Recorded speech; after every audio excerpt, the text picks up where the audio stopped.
Hello, friends. Thanks for tuning in. Very special show for you today.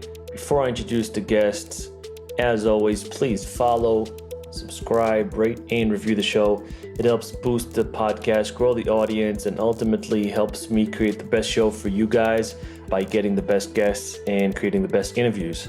Additionally, please go follow me on social media, ROYBTZ on Instagram, ROY_BNTZ on Twitter. If you go to my Twitter profile on the top, you can subscribe to the newsletter, which gives you access to updates, occasional blog posts, news about the guest, future of the show, and just most importantly, it's an easy way for you to get the podcast into your inbox every single week.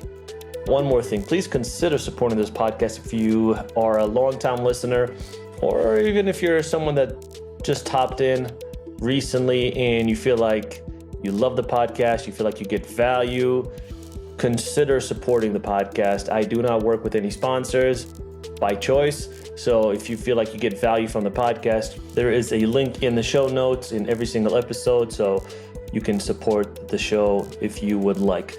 Finally, if you want to start a podcast yourself, I have a full tutorial that covers everything you need to know about how to start a podcast, how to grow it, execute, reaching out to guests, marketing, really just A to Z full tutorial about how to start a podcast, and it's super affordable. So also in the show notes if that's something you're interested in.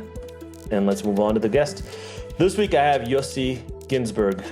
Yossi has a fascinating story that dates back to 1981 when he decided that he wanted to go into the jungles to find this adventure that he had in his mind and that he was thinking about from a very young age. So in 1981, he flew to South America and he sought exactly that adventure that he's been craving for so many years. But unfortunately, the adventure that he craved took a wrong turn and something happened along the way, and he ended up spending 20 days lost in the Bolivian jungle with nothing on him, nothing to eat, nothing to defend himself, no way to know where he's going. So his story of survival is really one of inspiration, and that's why I was so happy to have him on the podcast, and that's why the book was written, and that's why ultimately the movie was made. The movie's called Jungle. His character is played by Daniel Radcliffe from Harry Potter, and I recently saw the movie. It was amazing. Daniel killed it, and even Yossi said like it was very real, like they try to stay true to his story as much as possible.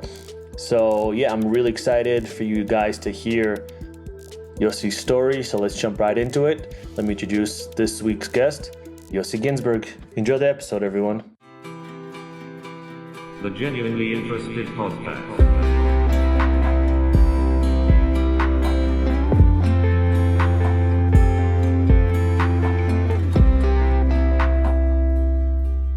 Yossi Ghinsberg, thank you so much for joining the podcast. Happy to have you on. It's a pleasure, Roy. An honor. Thank you. Yeah. So we talked a little bit about prior to starting to record this podcast, we talked a little bit. And this is something I was interested in because when you're so well known with one story, right, after a while, do you just want to not break free because it's part of your identity, it's part of your history, it's part of who you are today is because of the things that happened in the past. And that's true for everyone. But do you sometimes want to just like, all right, that's one part of me. I would like to focus on maybe some other things. And we're going to get obviously into everything, but this is just kind of off the bat. I'm just interested. Look, I am dealing with other things. The last thing I'm dealing with is this story. Yeah. But every single time I'm being interviewed, they all always ask me to retell my story. And I understand them because it is an amazing story. But it happened 40 years ago. Yeah. So it's a bit tiresome. It's a bit boring. And also, my book was published in some 20 languages. Mm-hmm. The movie, the adaptation of the book to a movie is available at the fingertips of anybody. Yeah. So today, people can watch the movie, read the book, listen to the book on Audible and other platform. So I think that that will be a much better insight. Also, you have to understand, interestingly, I wrote the book about my experience immediately after it happened. Mm-hmm. So 6 months after I survived the Amazon against all odds, I was already sitting and writing the story. I didn't have time enough to have enough gap between the experience itself and my narration of it. Yeah. To have perspective. So the book that I wrote about what happened to me is just what happened to me, because there was no perspective. Also in terms of like maturity, I was 22 years old. Some say man. Today it looks to me like boy more than a man. True. But I was 22 years old, and I just went through an amazing, unbelievable experience, and I had no perspective. So I just wrote what happened to me. So it's very interesting to read the book, because the book is very raw. Mm-hmm. Now, as you get away from the story, with time passes, and I cannot tell exactly what happened to me because I don't remember. I'm also confused. Sometimes I think the movie is telling the true story. I'm not sure which story is the true one. Yeah. It's all because so it's 40 years away. And so when I, sometimes professionally, I get on stage and in different places around the world, speaking usually in corporate environment, in big conferences. Mm-hmm. So they don't want to hear the story. They want to hear what I've learned from the story. Yeah. And in that way, the story becomes actually malleable.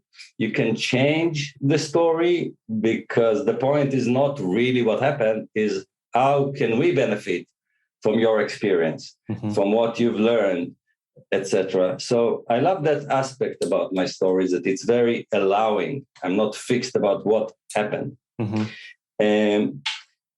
And yet I'm going to give you what's the Shakespeare terminology for that? And, your pint of blood or something like that. Go for it. Yeah. It's interesting though. Like, I mean, we as humans, especially now in modern society, where we have the lap of luxury and everything is at our fingertips, and a lot of people, obviously there's still struggle. Just living is hard sometimes, but for the most part, life is pretty convenient. So I think we're fascinated by stories of people that, against all odds, managed to, there's stories of people out at sea for 60 days without any water and they figured it out, or someone attacked by animals in the mountains, or a plane in Uruguay or whatever in the Andes, right? Like all these stories. And we're like, wow, like, and I think deep inside, we kind of think, could I have survived that? Like, is that something or would I be one of the people that didn't survive? So I think that's part of the fascination with it, I assume. Yeah, I can relate and understand it, but my understanding of it is counterintuitive. Mm-hmm. Yeah. So the way I see it, to survive against all odds in very extreme circumstances is natural. Okay. It's no big deal. To be a hero in an extreme circumstances is natural. It's no big thing. So for me, the real heroes are when circumstances are normal. The heroes of the mundane are much greater than the adrenaline seeker and the adventurers and the mountain climbers, etc. The circumstances, especially survival circumstances, they draw from you incredible power, like a superhero power, really. But that's not you. That's life. That's the sacredness of life itself that wants to maintain itself. It's not you. You try to kill a mosquito or a fly and see how much wisdom and sly and cunning a fly can be when you try to kill it. Life knows how to preserve itself. So when there's a real danger, when there's a real, like survival circumstances, it's not so much up to you. So that thought that would I survive? Nobody asks you. Life wants to survive. It's not about you. It's not about your personality. It's not how brave or resourceful you are.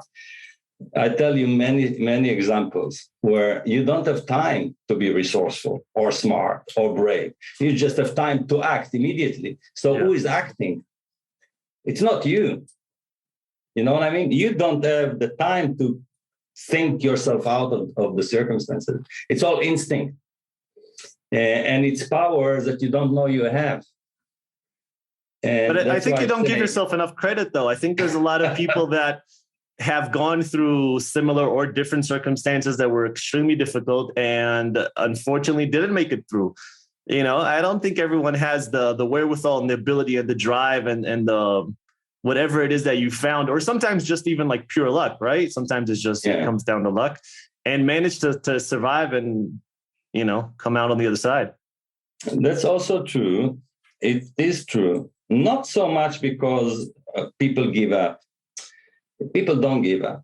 You see, as I say, people don't give up. You don't just, like get stuck there in a desert or in the forest and say, no, I cannot handle it. I'm just going to lie here and wait for death to take me, or I'm going to struggle myself so to escape and die. I'm going to kill, people don't do that.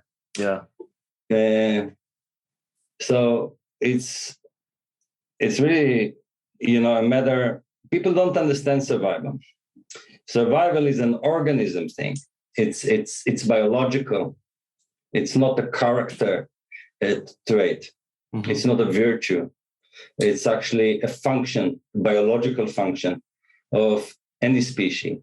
And there's something about life. You see, you cut the flower, immediately, like any tree, anything that grows immediately before it will die, it will spread seeds.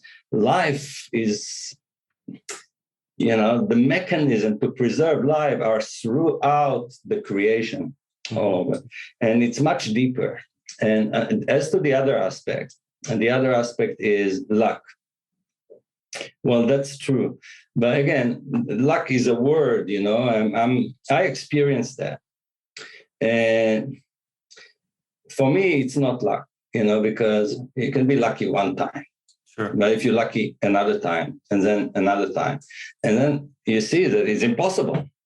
It's, and yet, so you start getting a feeling that there is more than luck. Yeah. There's like providence. Okay. And when you experience that, it's not a matter of thought anymore because it was an experience. And then it's not a matter of belief because it's an experience. So actually you went through that. And that's very interesting. In my case, there was intervention beyond any doubt. There was intervention more than one time. Mm-hmm. You can say luck, but as I say so many times, and it's not just the jungle. Throughout my life, again and again, my expression is: if I was a cat, I was dead long, long ago, for sure. I'm driving a motorcycle and my front tire blows up. On a motorcycle, you have only two wheels. Yeah. And it's the highway and there's trucks and cars. How do I find myself on the side of the road, after I fall and I'm unconscious for I don't know how long. I open my eyes and I'm in a perfect spot. Wow. And so you say, okay, you're lucky. And again, there's many, many stories in my life like that. So I start believing that actually you cannot die unless it's your time. Something like that, like, like destiny, like you have your time. Sure. And then when it's time, you'll go no matter what. And if it's not your time, so, like the Indians, they believe that. In India, they believe your death is set in date and that's it. When you're born, your death date is, and you can go through any adventure, war, you will not die because, so I'm not, but do they know? do they know, like, do they give a date, or it's just like, it is a date, but we don't know it? Yeah, but I feel there is something like that, because maybe, there's many things that we don't know, and they're very curious. And when you deal with life and death circumstances, those questions, naturally they rise up. I say about myself, my trauma from this experience wasn't physical or mental or psychological. It was existential. That's my trauma, an existential trauma. Yeah. Wow. So, I mean, for people who may not know the story, in 19 of blood. My pint of blood. It's not me. I know the story. It's for the audience. But like in 1981, right? You flew to South America, which is, for people who may not know, for the most part, after people finish the army in Israel, they tend to either go to South America or India, or if they want to go. It wasn't like that in 1981. I'm assuming it was probably different. Yeah. Yeah. But still, like, it was before, it was a trend.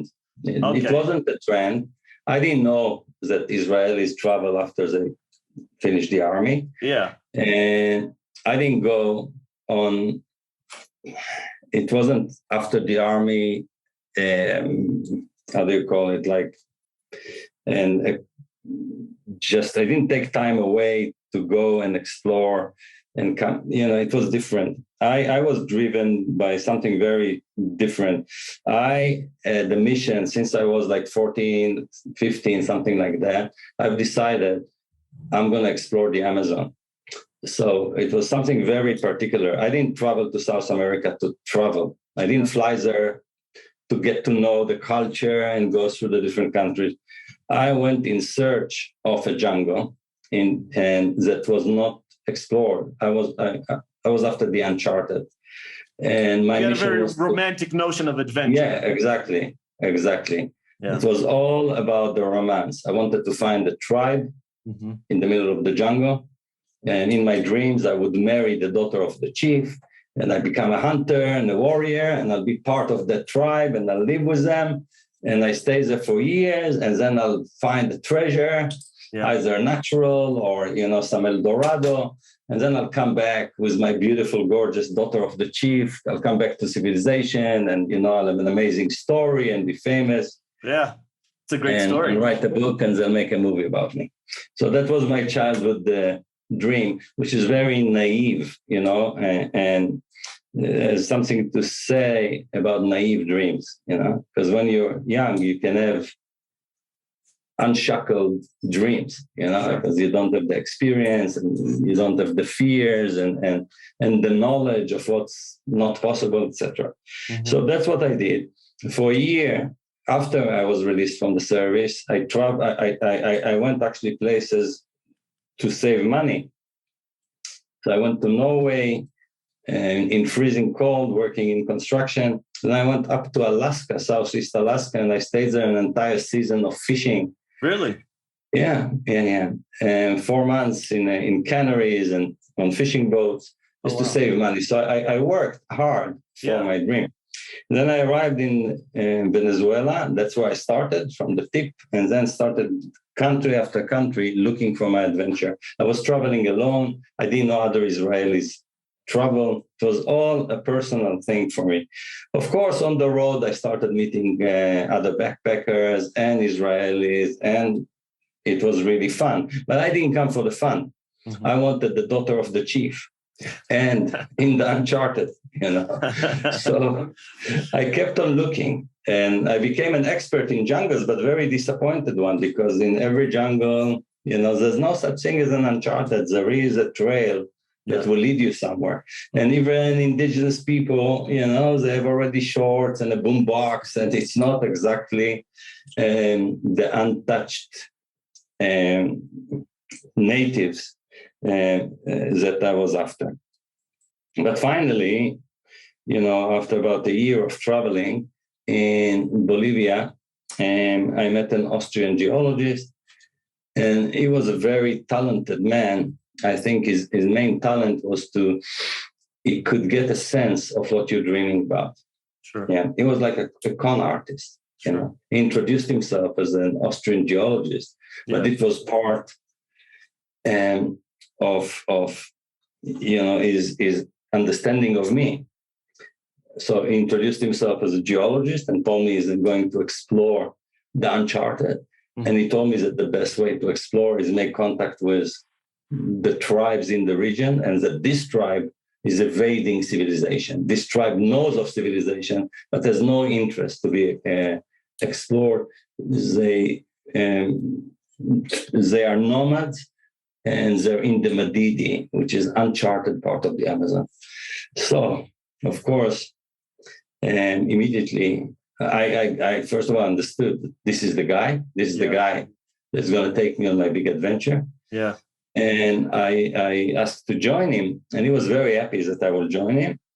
And at that time, I had a couple of friends, and when I talked to them about this adventure, initially they tried to convince me it's too dangerous and I shouldn't do it. But when they met Carl, that Austrian, he managed to change their mind as well. He was very talented like that. Yeah. And the four of us, Carl, the Austrian geologist, and Marcus from Switzerland. He was a school teacher on a sabbatical. He was 28 years old. And Kevin from Oregon. Kevin Gale was a famous, tough, strong alpinist and a photographer. And he was well known for his amazing adventures in the continent. So that was the foursome. Kevin was 29, Marcus 28, Carl was about 40 years old. I was just 21, 22 years old. So I was the youngest in that group. And we each had a dream, that drew us into the depths of the Amazon. And once in the depths of the Amazon, which was a few weeks, just to leave civilization, things started happening in a different way. That raw wilderness had an effect on us. And the uncharted actually means there is no map, there is no trail. So physically it's very demanding, but also emotionally and mentally, the stress was at time too much, and it affected the group, and a lot of tension was built. And after a few weeks of walking in this environment without food, because there was no use in carrying food into the jungle, naturally you think I'm going to hunt. Yeah. And we did hunt, but we hunted mainly monkeys. And this was very difficult for Marcus to survive on monkey meat. And in general, he was weaker than the others. And he got injured. And in the end, we had to give up our dream to explore that tribe and find riches of gold and things like that, and try to evacuate because we couldn't carry on. Yeah. So then we built a raft and we tried to evacuate by raft. But the raft experience was much worse than the jungle because we couldn't control the raft. Mm-hmm. And while the relationship were tense, they were contained while we were inside the jungle. But once on the river, it all exploded because Carl, our leader, he couldn't swim. And Kevin, that came from Oregon, was an instructor in whitewater rafting. He was an expert. Yeah. And Carl wouldn't give up. And they fought. And in short, it was hell on the river. The river was very dangerous. And after 4 days of the river, we were far from civilization because the river took us we couldn't go back anymore. We were deep in the Madidi. And the rainy season began. So the river was dangerous, but it was also raining all the time. And then we did something really incredible, that we split in the middle of the jungle. Carl didn't want to continue. Kevin didn't want to give up. And then Kevin pulled me and said, join me. And we decided that Marcus will be better off walking out with Carl. Yeah. So that's one decision that we made for him. We were three friends, but at that stage, we thought for different reasons that it's, first of all, awkward, secondly, very dangerous, and that actually safer for Marcus to go with Carl. And we split. Marcus and followed Carl into the forest, climbing up some creek, trying to somehow get out of back to civilization. And Kevin and I pushed the raft back into the river. They never made it, Marcus and Carl. They were never seen again. Kevin and I handled the raft for 3 hours, that's all. After 3 hours, we came into a very narrow canyon. There were huge rocks. We couldn't control the raft. The raft exploded on a rock. We lost each other in the river. We lost all the equipment. And when I found myself miraculously alive, without any broken bones, somehow on the bank of the river, I had no clue of what had happened to Kevin. Mm-hmm. And I was alone. For a few days, I waited for him, walking up the cliff, screaming, hoping he survived. But after 4 days, I realized I will not see him again, and that I'm all alone in this situation, hundreds of kilometers or miles away from civilization. No food, no gun, no fire, no knowledge of this environment, and a tremendous rainy season. And at that time, I thought, I'm a victim of very cruel circumstances, and I felt depressed and heartbroken. My lifelong dream became the worst nightmare possible. Yeah. But then, as we discussed before, I just couldn't just stay. I had to do something. Mm-hmm. So I got up and I understood that the only way is walk with the river, because the river will, there is no way to walk in the bush. There's no map. I had no machete, and there's no trail. So I tried to walk along the river, which is not simple. And I advanced every day. And on the way, I learned how to survive in these circumstances. And it was a huge surprise for me how resourceful I was and how much power I discovered that I have. And my image, my belittling image, has disappeared. I finally realized that this is actually what I was looking, that what I was looking was for a rite of passage, for an initiation. And I found it. This was my initiation. I went through that rite of passage alone in the forest for 3 weeks against all odds, and I somehow survived. And there's many dramatic stories, as in all the animals you can imagine, jaguars and deadly snakes and swamps and floods and man-eating termites and fire ants. I mean, it's a big story, and there's a lot incredible. It's very hard to believe one man went through so much hardship. Yeah. But I did, and I discovered a lot about the nature of survival. And as I say, because there's all kinds of things that happen to you. And you don't even, it takes time to understand what's going on. But I can tell you a couple of things which maybe are also important for your audience to understand. Sure. Survival is peak performance. Like if I have to define survival, that will be my definition. It's peak performance. All your faculties are maximized. All your faculties, physical, spiritual, mental, emotional, all your faculties are at the edge, and they're aligned together, all around one mission. Mm-hmm. Keep breathing, stay alive. So when in such circumstances where all the faculties come together, you feel good. So even though you're lost in the worst circumstances, because it is survival, survival means peak performance. Peak performance means you actually feel good. Mm-hmm. So in the midst of all that, I actually felt good. I never felt so good in my life. I was never so strong. I was never so balanced. I was never so courageous. And all this is because survival makes this. Survival is peak performance, overall peak performance. So despite all the hardship, what I've experienced was peak performance, and peak performance feels good. It feels actually great. So there was tremendous pain. But in survival, pain remains pain. It doesn't become suffering.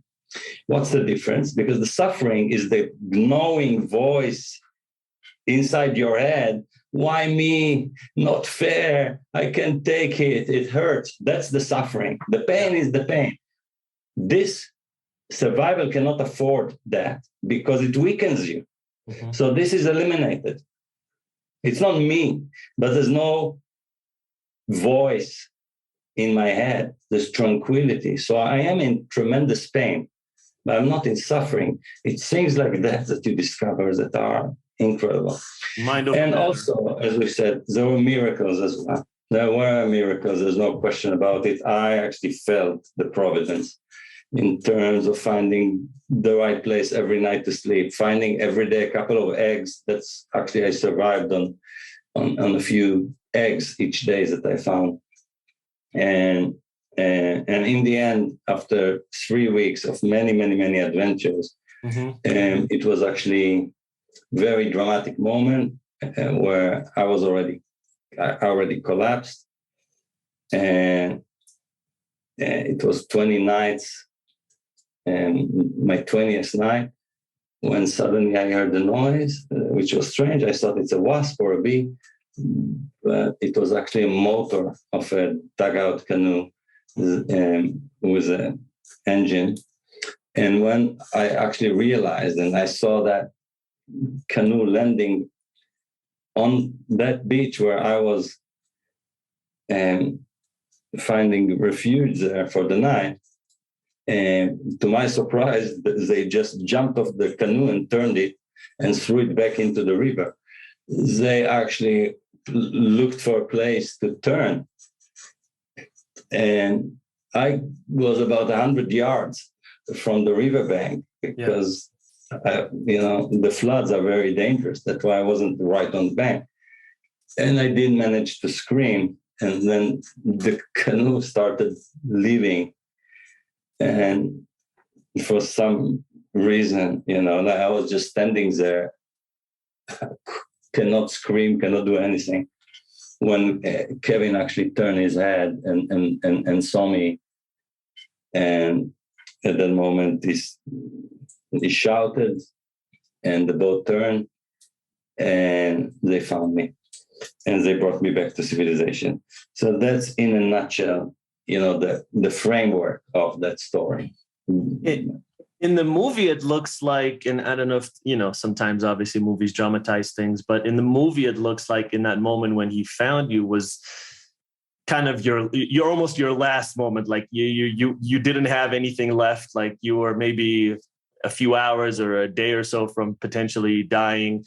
Was that the reality, or was that a dramatization? No. It was like that. After 20 days, I was basically skin and bone. There was no tissue left, nothing, no muscle, no fat. I was just skin hanging on bones. Wow. And I was injured. All my body was an open wound. I was infected by disease. And my feet were two raw chunks of flesh and pus and blood. There was no skin on my feet anymore. Wow.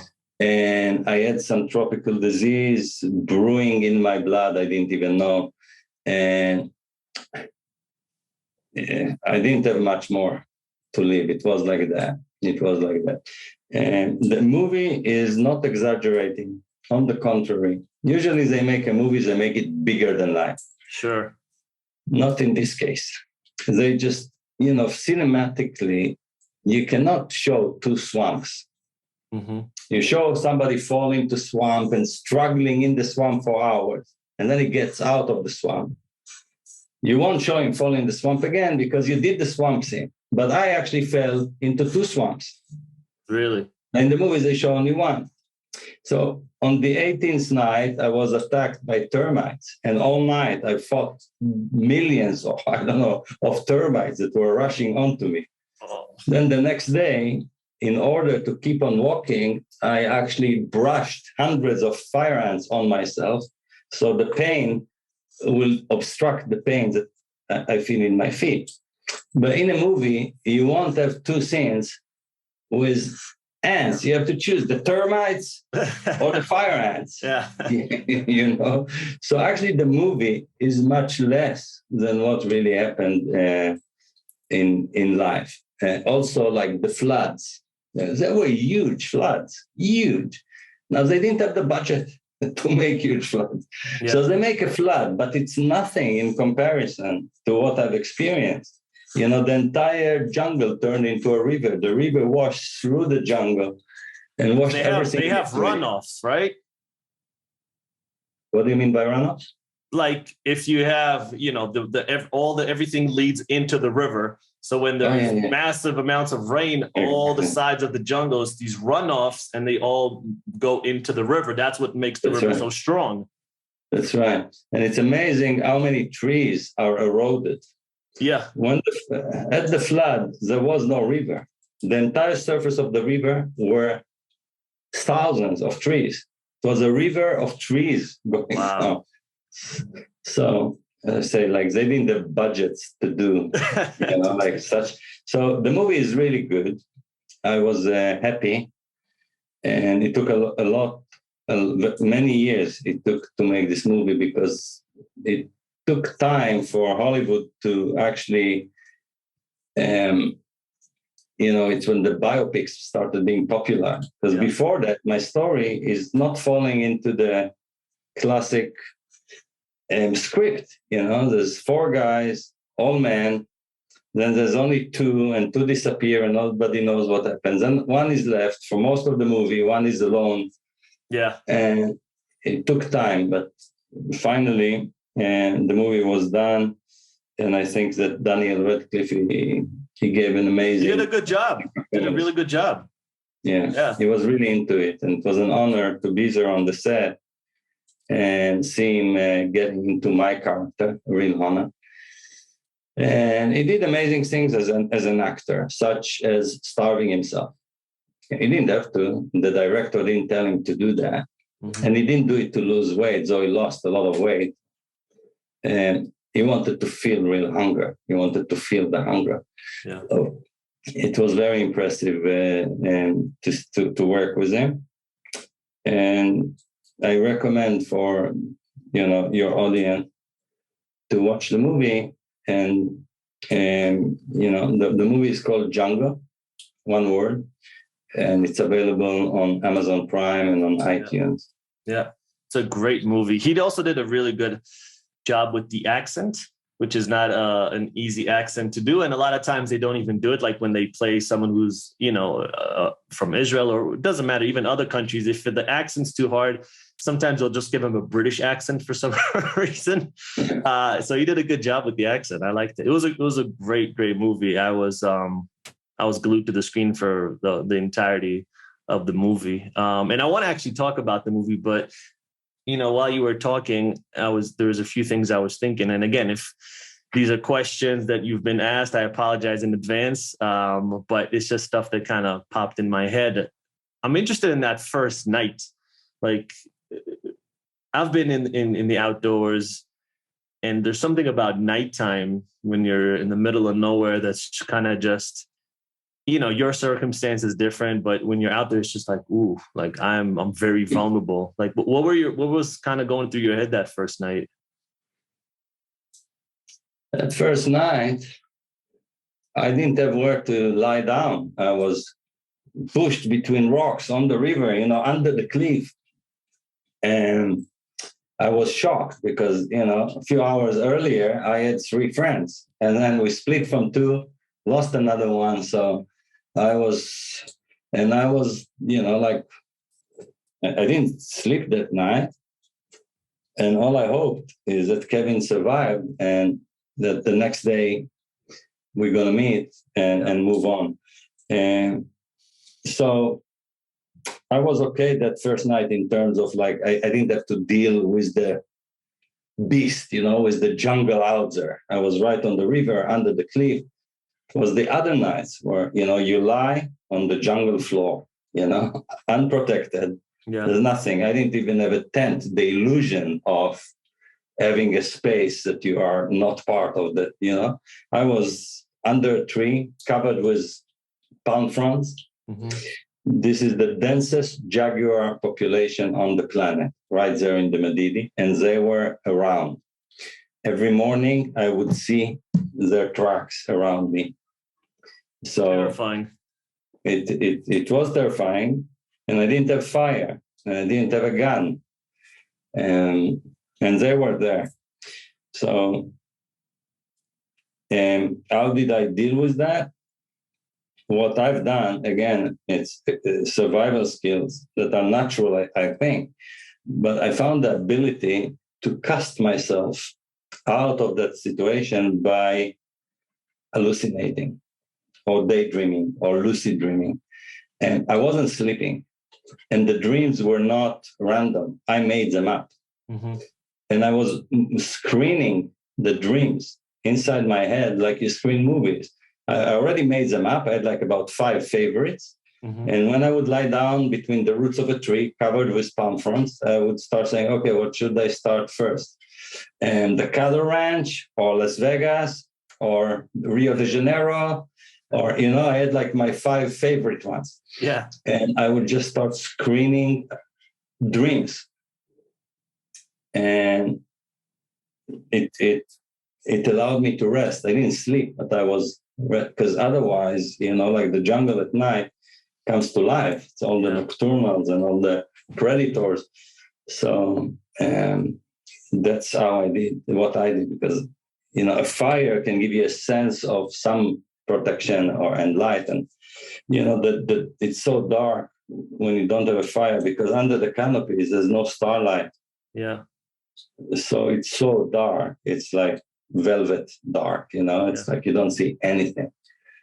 And your brain starts to fill in, like every noise you hear, it can be something complete. It could be, you'll go mad. Yeah, exactly. Yeah. That's terrifying. Yeah. So the hallucinations, ironically, almost kept you sane in a way. Yeah. Wow. Yeah. And there was one hallucination that was particular. It was a different one. And that was really amazing. For me, it's almost like an intervention. If I tell you a story about intervention, for me, this feels like intervention, because this happened after 17 days. Okay. And it was after the big flood that happens on the 15th day. And that huge flood just washed everything.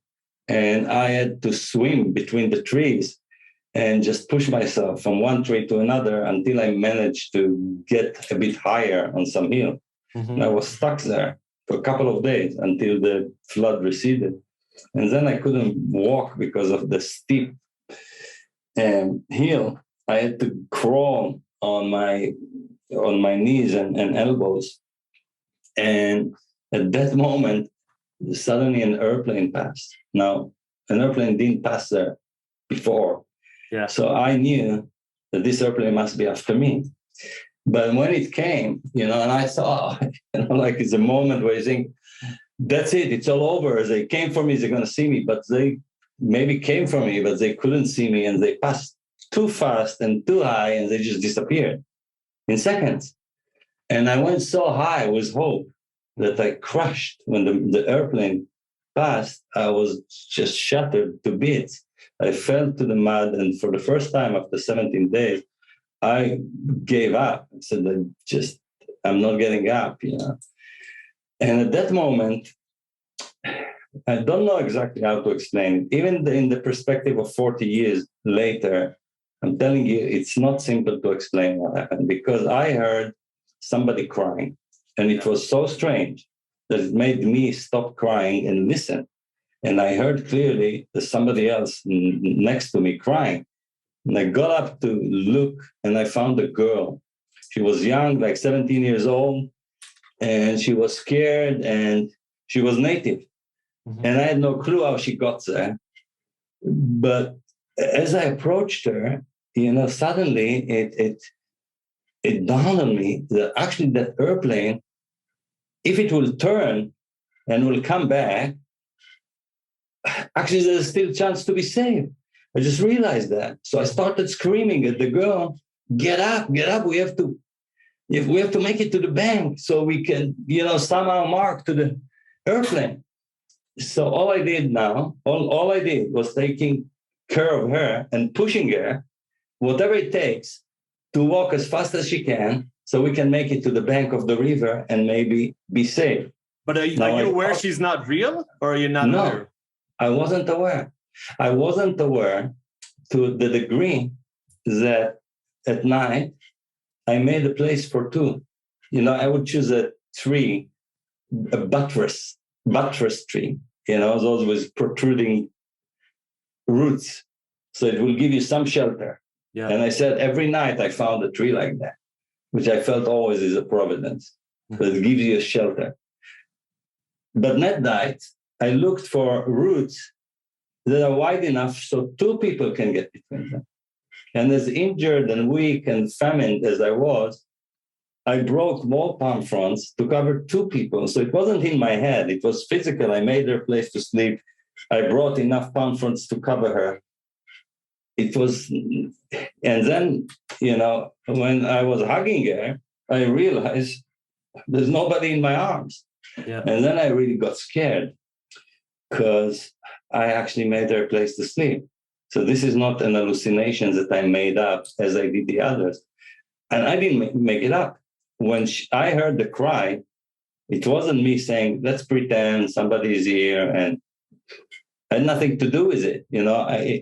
So in the beginning, I got really scared because I thought I'm not controlling it anymore, that I lost my mind. But later I felt that it was some kind of intervention, because there was something very smart about choosing a young, vulnerable girl, because it was my weakest moment. It was the moment where I needed the most help. And it was very clever because the girl didn't help me. She actually needed my help. But this is the biggest help one can get, that somebody else needs you. Nothing is more powerful than that. Nothing is more empowering than that. And that was very accurate. I couldn't take care of myself. But the moments there was somebody there that needed me, I found the power. Wow. I found the power. So it was very clever. And I didn't do it. It wasn't my making. So I'm not sure how to. Of course, you can say, well, subconscious, but I cannot. What is subconscious? Where is it coming from? That creativity, that group. I didn't do it. I didn't make it up. So for me, it was some kind of intervention because it saved my life for sure. Yeah, that's extremely powerful. Wow, I need like a second to marinate on it. It's like, when you have, like a child or a dog or a spouse or whoever, right? Someone that you have to take care of. Because for yourself, like even like for, right, like, I don't know, for if you break a leg or if you're sick or if you're something, you're like, I don't need to go to the hospital. But if someone you love, that happens to them, you're like, let me take care of you. Let me take you to the hospital. So that puts a responsibility on you, on this person that actually doesn't exist, somehow to take care of yourself. Wow. That's deep. Yeah. What, because everyone's outlook is different on this type of stuff. But when you go through an ordeal like this, like you said, some people that have PTSD, they have to go to therapy. Some people have mental, physical, you had existential. But like when after something like this, some people seek religion. Some people, denounce God. Oh, there's no God, whatever. Like after, right, the Holocaust happened, a lot of people are like, no, there's no God. Yeah. Some people seek therapy forever, right? My grandparents, Holocaust survivors as well. for you, what happened? Were you like, oh, there is a God because of the miracles that I saw? There isn't a God, or something completely different? Like, how did you? Yeah. Look, my understanding of what is God didn't change. Like, I don't know, but as I say, I felt the intervention, and I experienced miracles, and I felt the providence. So I could rationalize it afterwards, but I never did. I never rationalized. No, under these circumstances, in natural to think that. No. So in a way, I am religious. I'm just a secular religious. I'm not, following any tradition of religion. Like I don't adhere to any dogma or rule. So as part of my existential trauma, that's what I did. I studied all religions. I have a degree from Tel Aviv University in religion. And I experienced all the spiritual experiences you can have out of that longing to feel that again, because what I went through was in a way mystical. And mystical, what I mean is not intellectual. You don't think about philosophically what is God. I actually, went through miracles. And so for me, there is no doubt, beyond doubt, that there is a mystery to life far beyond what we can explain. There are other powers that are not human. I have no doubt whatsoever. God is just a word. God is a word. God can be and anything. Beyond this word, how can you describe the undescribable? Yeah. But I know for me, it's knowledge. It's not a belief system. I know for a fact. And so it did affect my life tremendously. It's more responsibility when you know, in a way. It's not like you live, you die, goodbye. It's over. And as I said, I see it differently today. I don't think we die. We just maybe change, a state of, like ice to water, water to gas, something like that. We are body to soul, like physical to spirit, something like that. But life cannot be extinguished. Yeah. And actually, that gives you much more responsibility when you live life, because it means whatever you do will resonate forever. Yeah. I don't know if it's good news or bad news, but that's what I understand. And I researched it a lot. My existential trauma led me to a life of exploration, mainly spiritual exploration, and mainly visceral ones.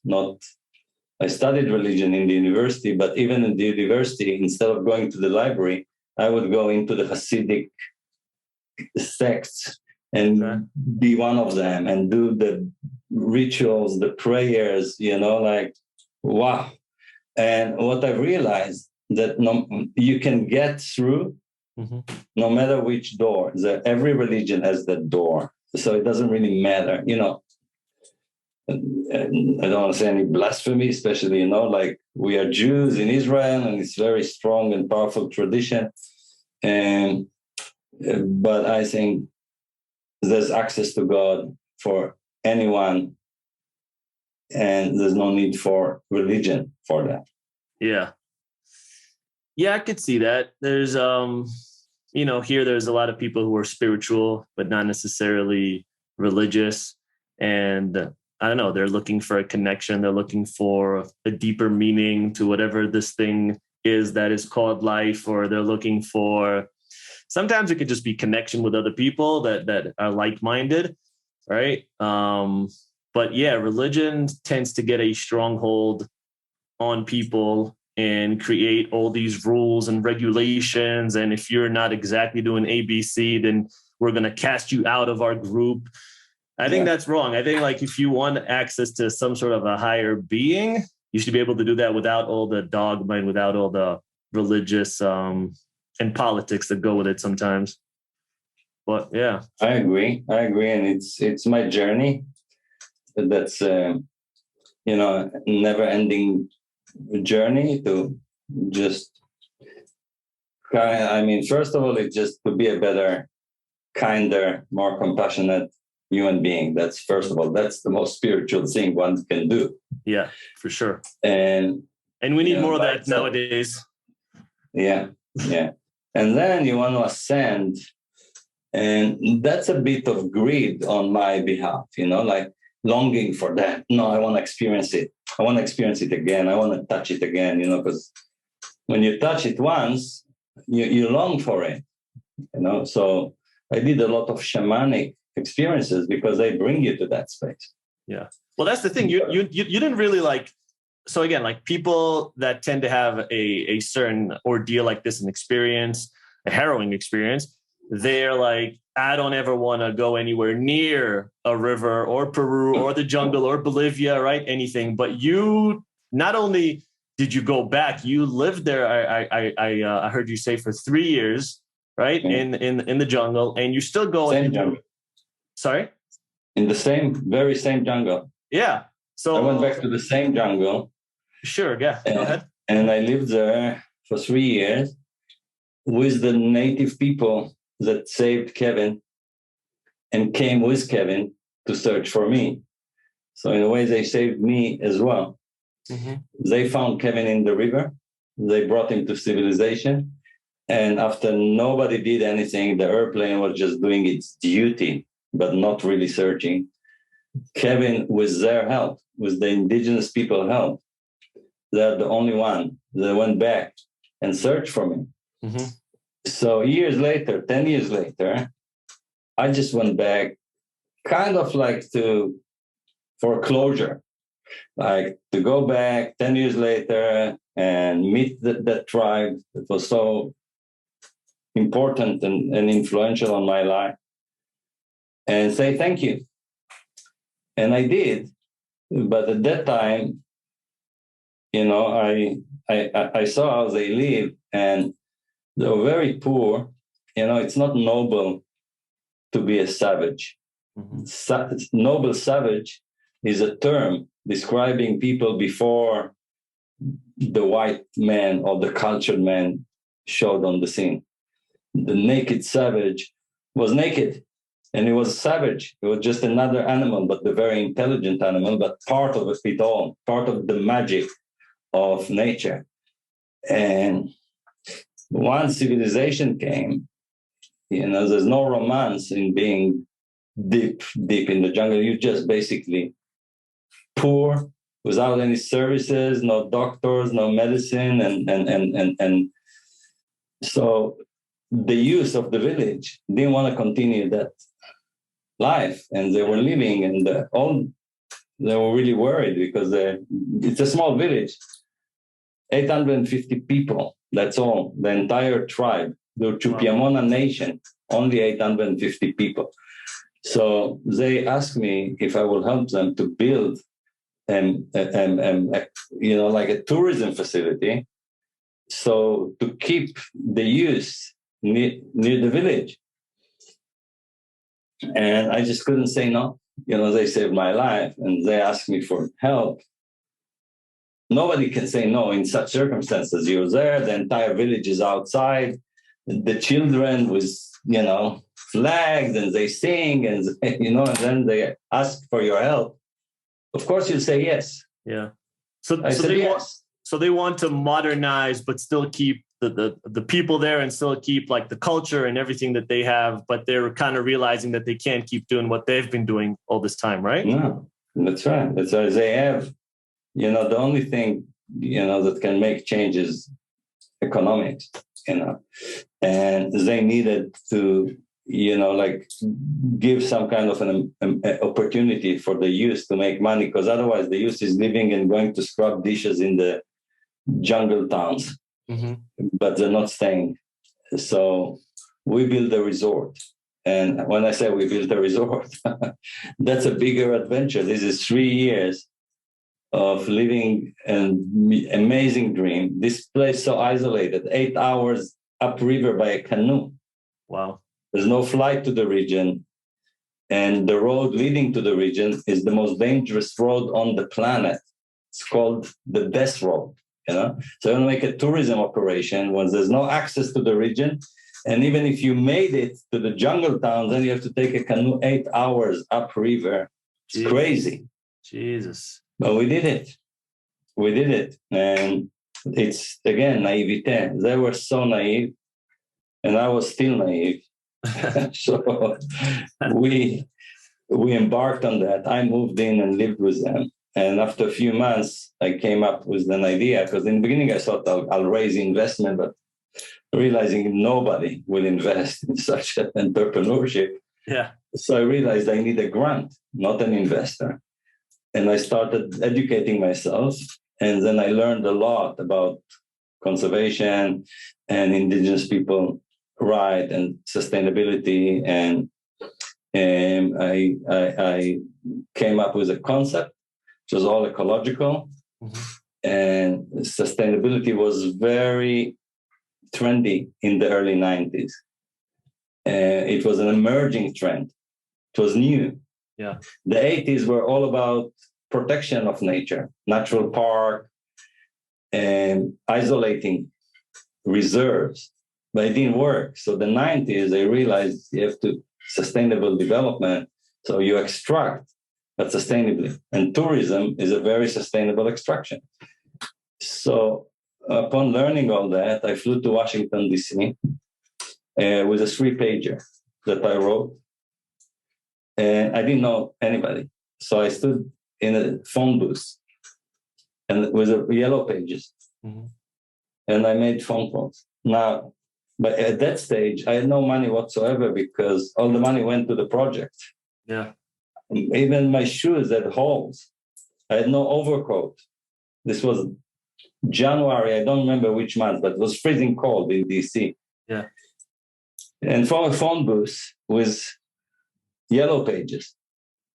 Now, you have to be crazy to do that. A professional never will do something like that. You know? You have to be crazy to fly to Washington, not knowing nobody, and get in a phone booth with yellow pages, and, you know, you start making calls. Yeah. And it took me 5, 6 calls, and one organization saying, you know what, come and meet us tomorrow. So I went the next day to meet, and I realized the entire building is that organization. Wow, it was a huge lobby, and I was really in awe. And it was the Inter-American Development Bank, which is basically the World Bank for Latin America. Okay. And I went into a meeting. This was my first meeting.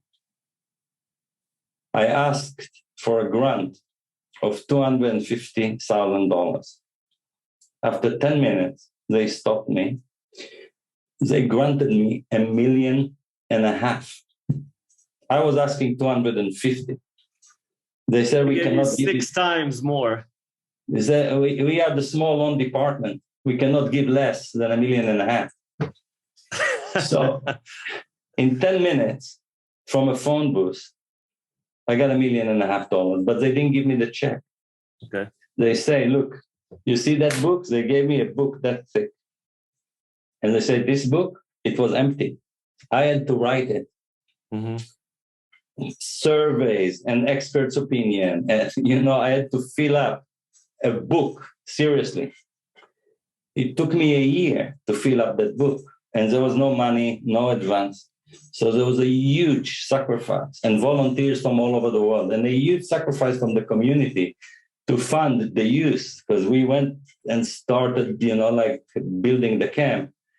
And after a year, we managed to give them the application. It took a few more months. We got the money. Wow. And we built a resort that is, until this day, is operating. The resort has changed the life of this tribe incredibly, but it changed the entire region. And to something very important, 140 other indigenous communities followed our footsteps in applying. It was a major shift in perception, because they always waited for the NGO to come and save them. What we did by mistake, I didn't plan it, but I wasn't an NGO. I was no entity. I was just, my story brought me there. I went, so the Inter-American Development Bank didn't have an NGO in the middle, and they gave the money to the indigenous tribe. This was unprecedented. So it made a lot of changes that only naive people can achieve.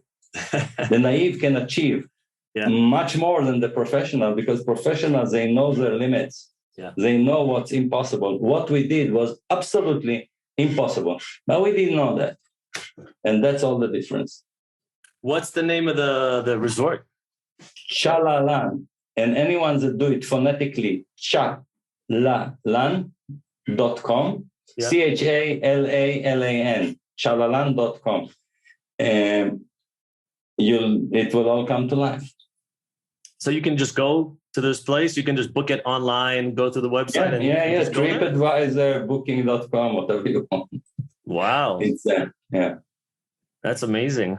I might have to do that one day. Oh, great. I'm going there once a year. Okay. And I take a group with me. And that's my way to revisit and also to bring some business to the resort.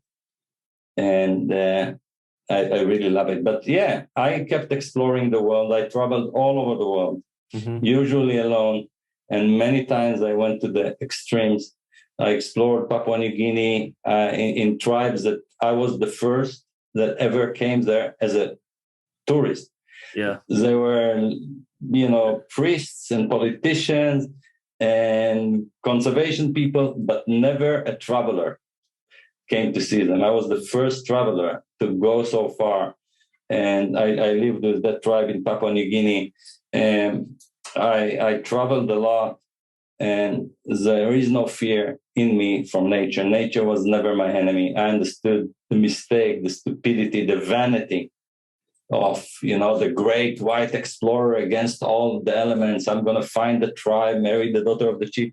I humbled a lot by nature. But I realized my vanity, I never felt that the jungle was my predator, wasn't against me. Even in my hardest moment, I could still appreciate the beauty of the rainforest and enjoy it.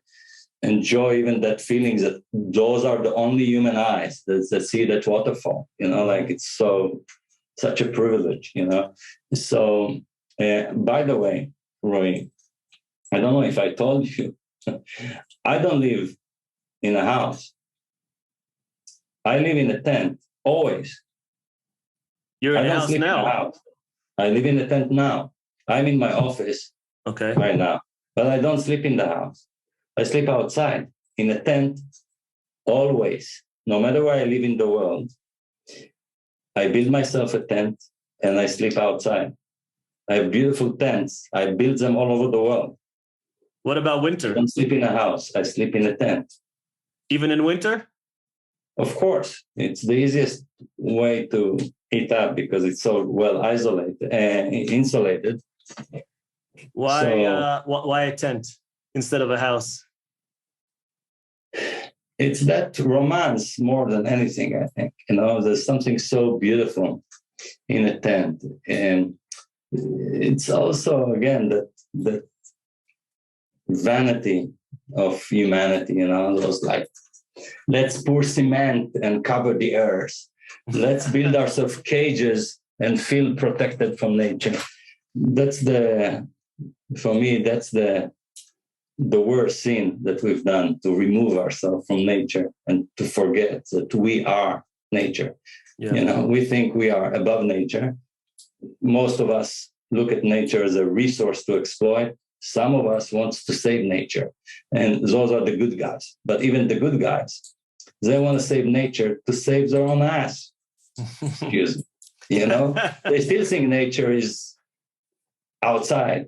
Yeah. But we went too far, so let's fix it so we can survive. But we don't realize that we are nature. There's nothing else but nature. And living in a tent, you always, the wind, you're not inside the house. There's no walls and bricks. And my tents are beautiful. They have lush carpets, and I'm not camping. Yeah, I'm it's not like even glamping. It's called I'm not even glamping out here. glamping. No? No, glamping is for beginners. I Okay. build tents worthy for sultans. You know, they're lush. They're Really? lush, but it's a piece of fabric. In the end, it's a frame and fabric. That's it. So that's how much I love being part of nature. Is that, you know, this is the way I live. I live in a tent. I don't watch TV. I watch the fire flame outside. I sit with my friends. We tell stories. And so outdoors, even in the city, right? I climb up on the roof and I build myself a tent on the roof of a building. No, really? Yes, yes. In LA. So you would go to New York City, you would set up a tent on a roof. Yeah, I did in it January. in LA. Yeah, twice in LA, two different locations. And I bought myself tents. I built myself tents and lived in LA in tents. In Tel Aviv, in two different locations, I built tents, amazing tents. But the house becomes redundant. Once you have a tent, nobody wants to go in the house. Much more beautiful. And it's so easy and it's so cheap. And, you know, and when you live in the tent, you think, why? You know, you see how unnecessary the things that we accumulate. And yeah. And partly, you know, like my life now, not now, many years, you know, I'm advocating nature. Yeah. And I'm advocating for nature. And I talk to people about, and, you know, what we did as humanity, it makes no sense. It's only because we don't understand that we are nature. And like no animal can destroy its own habitat and destroy its own dwelling, its own abode. It's like, it doesn't make sense, but we are the smartest of all animals. How can you do something so senseless when you're the most intelligent of all animals? Well, I think it was a needs basis, right? Like as we evolved, like you said, we realized, oh, it's raining, oh, it's cold, oh, there's bears, there's jaguars, there's tigers. Let's move away from them. And then it was kind of 10,000 years or so ago, like modern agriculture. And then like, oh, people started residing around agriculture and slowly build places for them to live. It is like, I love nature. I live out in Colorado, so I go, you know, and I try to spend as much time as I can in nature. But nature is, you know, this is just my perspective. It could be different than yours, but nature doesn't give a shit about you. You know, nature will kill you like that if it had the opportunity. Like if you go, like I go and I try to climb mountains out here, and the weather can change in an instant, and that can be your final second. And the animals that are there, right? The bears, the pumas.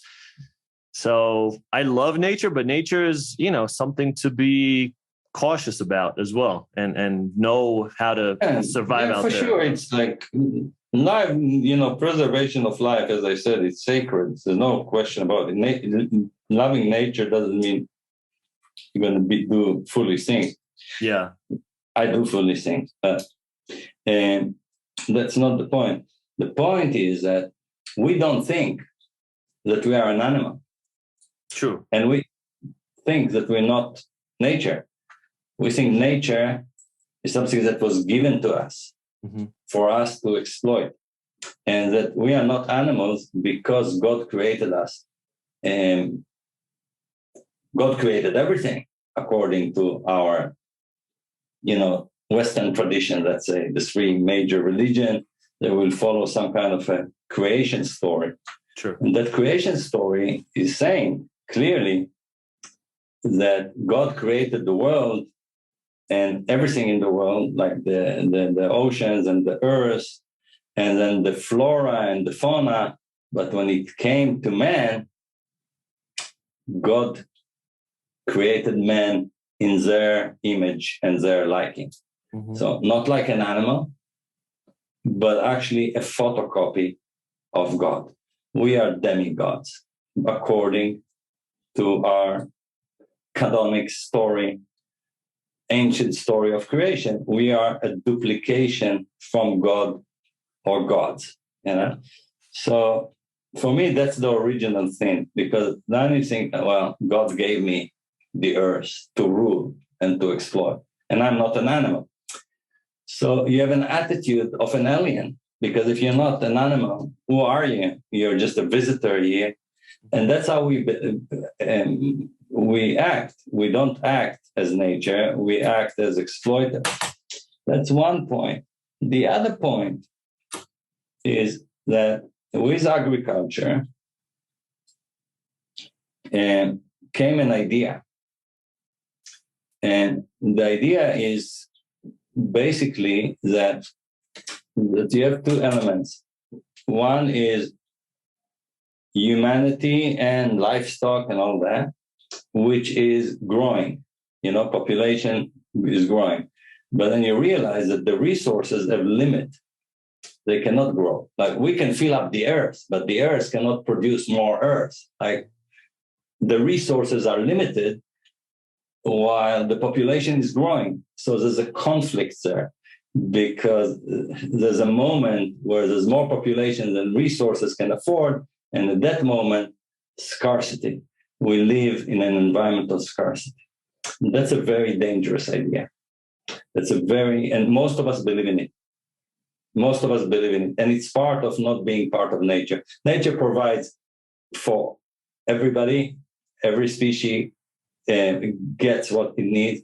And nature doesn't worry about overpopulation. Okay? There is no overpopulation in the natural world. Sure. The systems know how to balance and align themselves. So the idea of overpopulation and not enough resources was also very relevant in the last couple of years. We're talking about Corona as some kind of like conspiracies that trying to eliminate population for that reason, that, with too many of us, etc. Yeah. So those are, important points to revisit and realign ourselves and change the way we interact with nature from a different perspective, and break some old paradigms such as the scarcity environment that we believe in.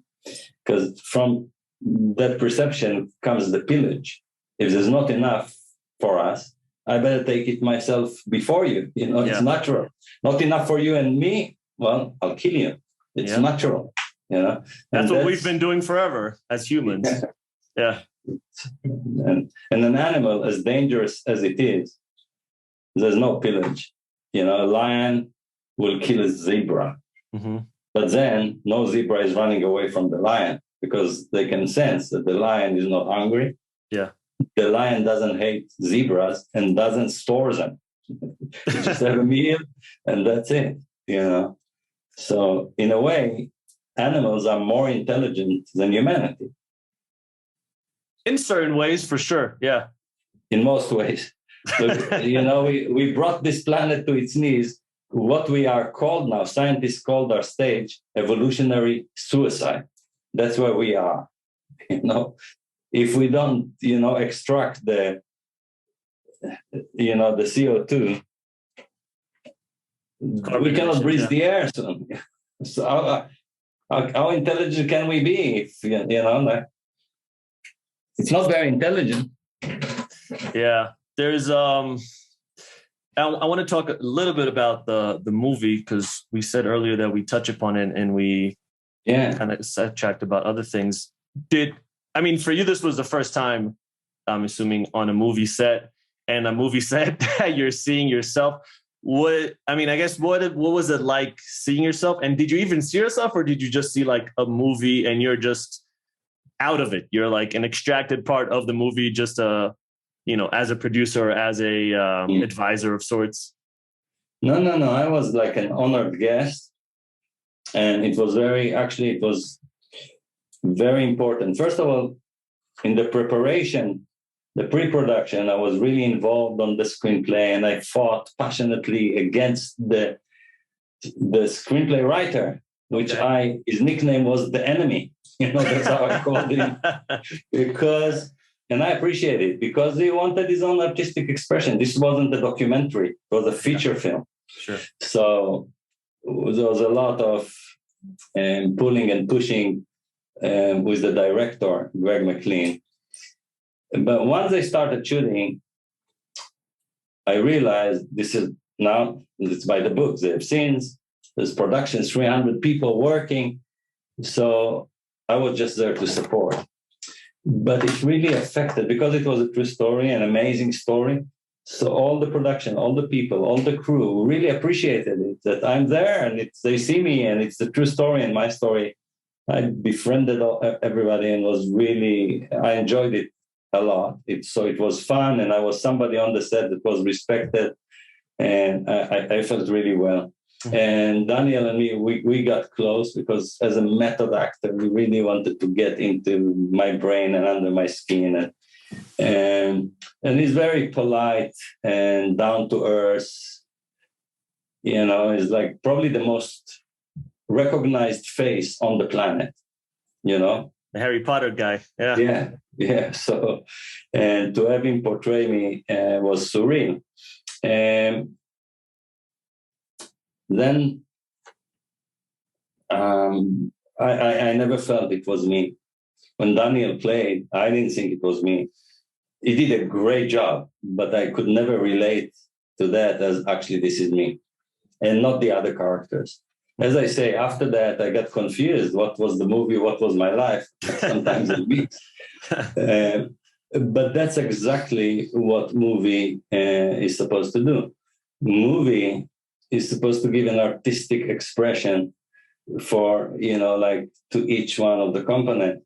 The actors, they want to interpret it. Yeah. They get the script and the description, but now they bring it to life. And everybody did a great job. And I think they describe the real story. But the subtleties of actually playing somebody and becoming them, and as somebody that was there on the set, they got really into the characters. But was it surreal? I mean, you're a guy from Israel, and here you have Harry Potter in a Hollywood movie playing you. I mean, it's kind of a mindfuck. Well, no, it took me, as I said, many years to get to that. There were many opportunities before. This movie was in production twice before, and the production was canceled. Mm-hmm. The first time I refused to continue because they raped that story so badly that I sued the production company. Really? And was thrown out down the stairs, physically, pushed out of the office of the production company. They were so upset. Really? And wow. I refused. Second time, it was already casted. And the first time it was casted as well. And the second time was more recent. It was Josh Hutcherson that was supposed to play me. Mm-hmm. You know who's Josh Hutcherson?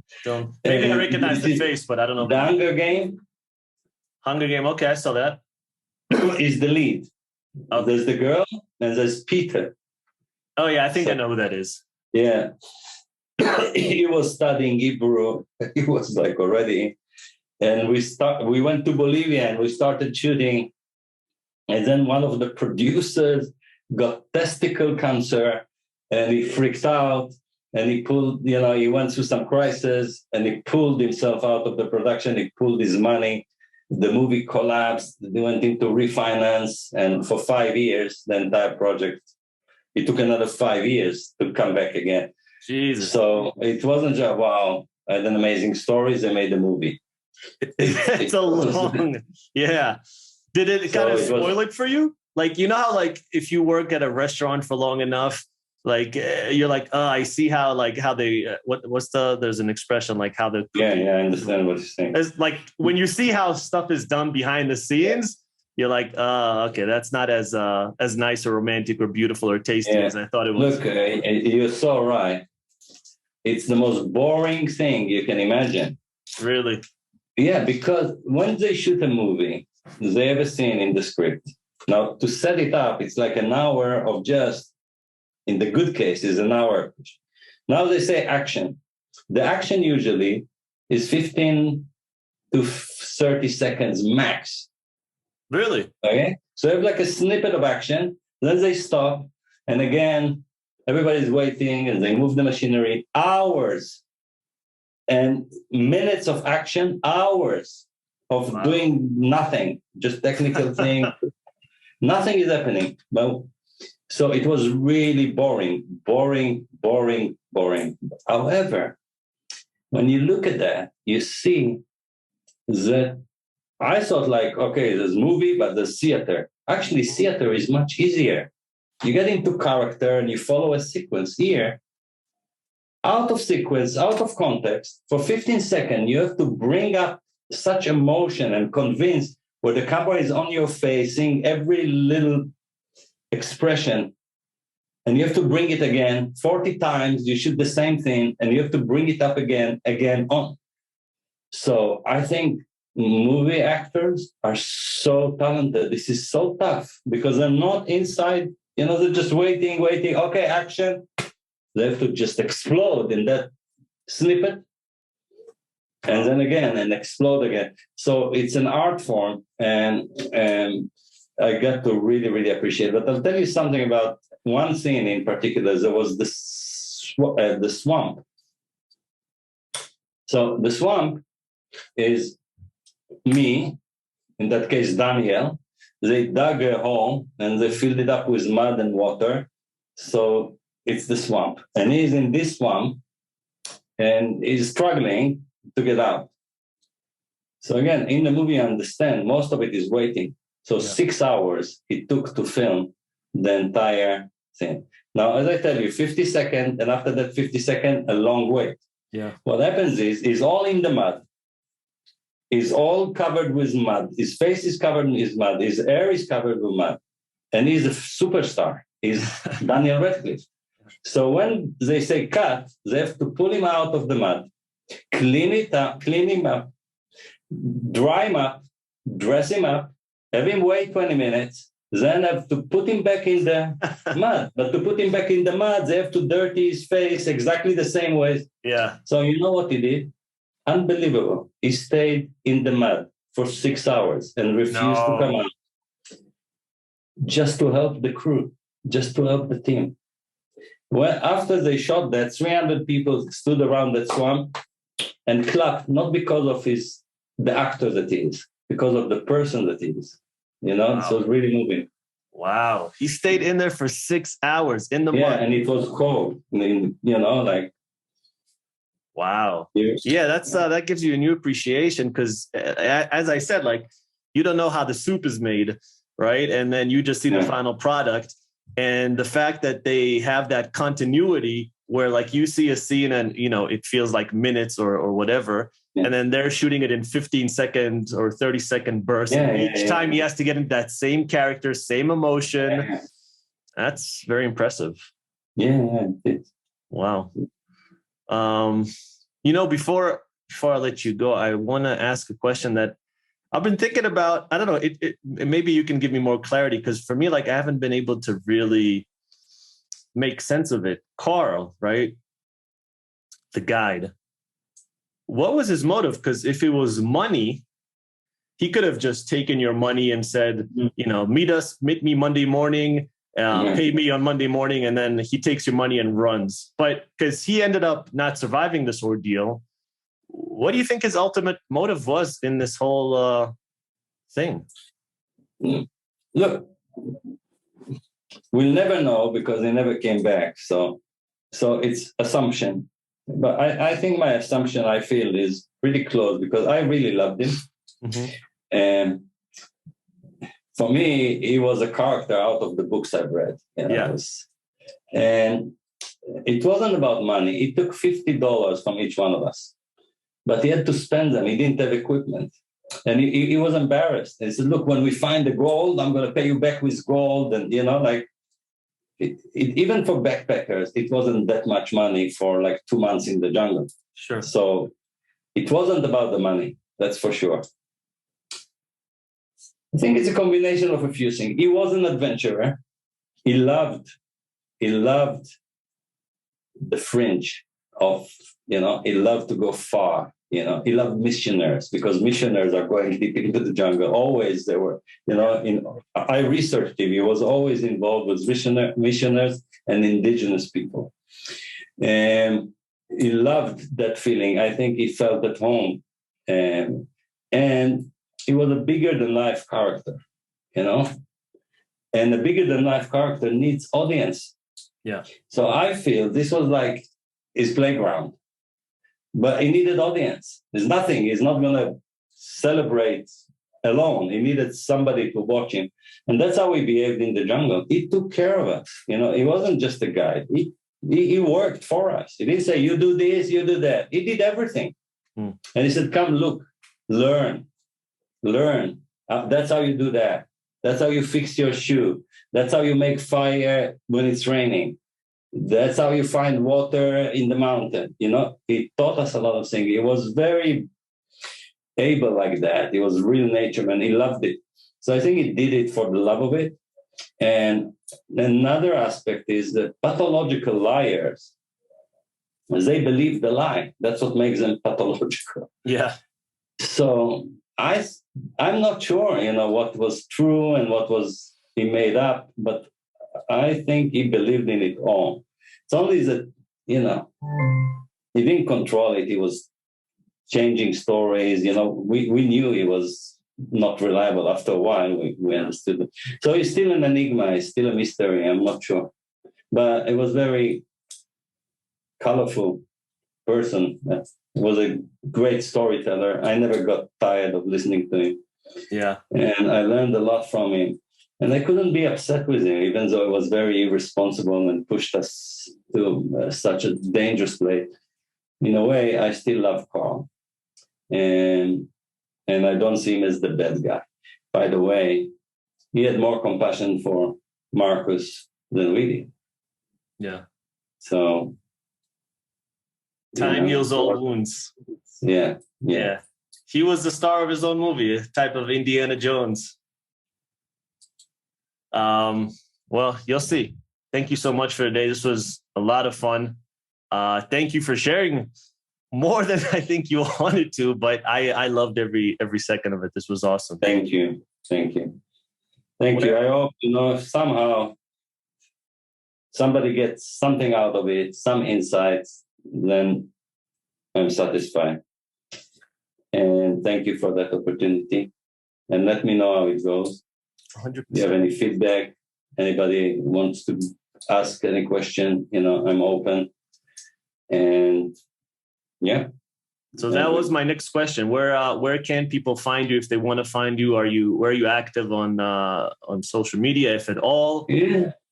Well, lately I have pages, Instagram and Facebook, but lately, as in the last few years, I kind of like I don't frequent them that much.